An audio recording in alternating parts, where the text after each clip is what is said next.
Shouldn't everybody want to get to the bottom of that? Democrats, Republicans, people who have no political affiliation whatsoever.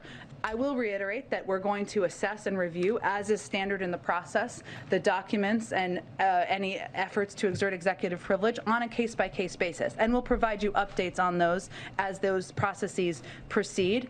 And we will continue, as it relates to executive privilege for other issues, to evaluate that on a case-by-case basis, as every White House has in the past. But I think if you look back at past presidents, Democratic and Republican, there isn't really a precedent for what we're talking about with this select committee and what they're trying to get to the bottom of. Thank you. Yeah. Thank you and thank you. Can I just say my mental health will be somewhat better? I think Bill Maher is off this week. Why do you subject yourself to There's that? another option. There are other ways of dealing with this. Cancel the I think recording. you said something last week like, oh, well, yeah, if we start like putting each other in jail, then isn't it? It's like, first of all, what? I mean, this is like, oh, we're just going to, go back and forth and put each other in jail. There is no precedent to this, right? I mean, unless you actually go to the Civil War. I mean, Bill Maher does not bring you news. He brings you opinion. You do not need to watch opinion. He literally, it's not just him, but just this both sides do it is why we're here. By the way, the last time they did it, Susan McDougal, as we talked about, they jailed someone, obviously they're on the Republican side, they jailed someone on our side for not wanting to testify about someone's private life that they shouldn't have. 75% of the American people thought they shouldn't be investigating anyway. By the way, thoughts and prayers to President Clinton. Yes.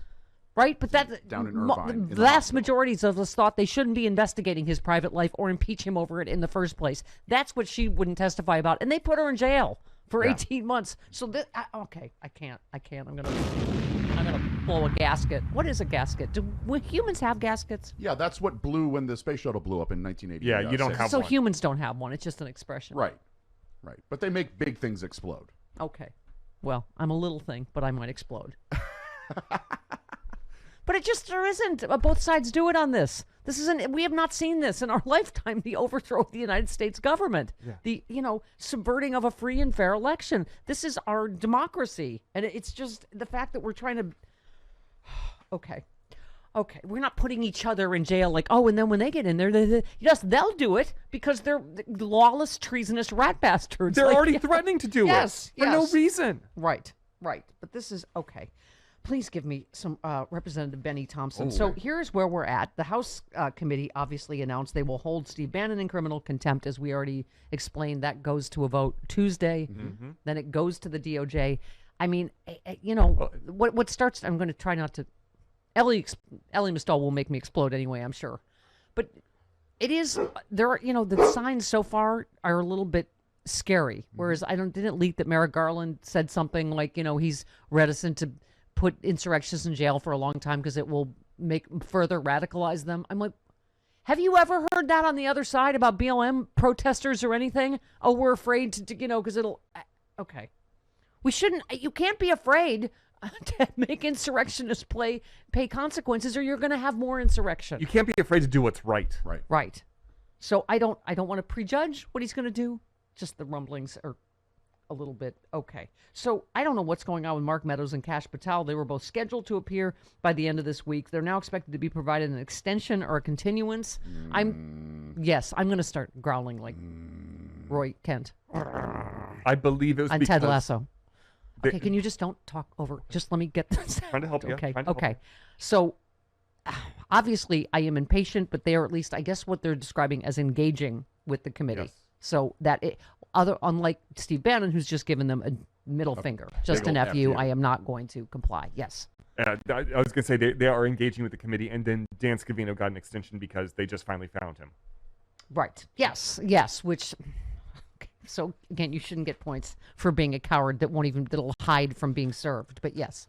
Twitter is saying that one could argue that a sphincter is a type of gasket. I was going to say that. Well, that's already blown a long time ago. Thank you, Twitter, for your concern.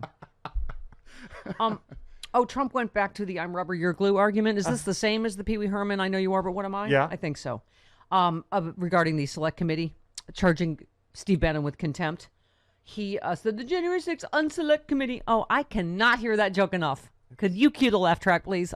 Sick burn. The unselect, get it? Because it's funny because it's not. Okay. Composed of radical left Democrats and a few horrible rhino Republicans looking to hold people in criminal contempt for things relative to the protest. They should hold themselves in criminal contempt. He then provided, because then you would say, well, why? Mm-hmm.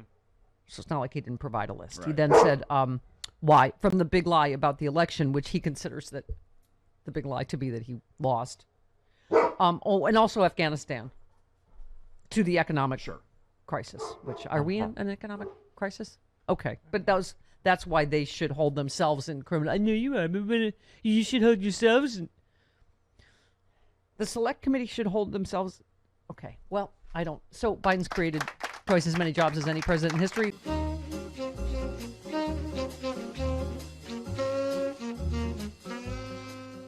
If you have not heard of the Sexy Liberal Podcasting Network, your podcasting superstation, you suck. I mean, yes. It is. We have the smartest, funniest liberals in the country. Stephanie Miller's Happy Hour. We have John Fugelsang. We have Hal Sparks, Frangela, Final Word, and Idiot of the Week. We have Bob Seska. Oh my God. We have Jody Hamilton from The Bunker. We have Start Me Up with Kimberly Johnson. We have Unprecedented. We have the smartest, funniest podcast, period. Get it now. SexyLiberal.com.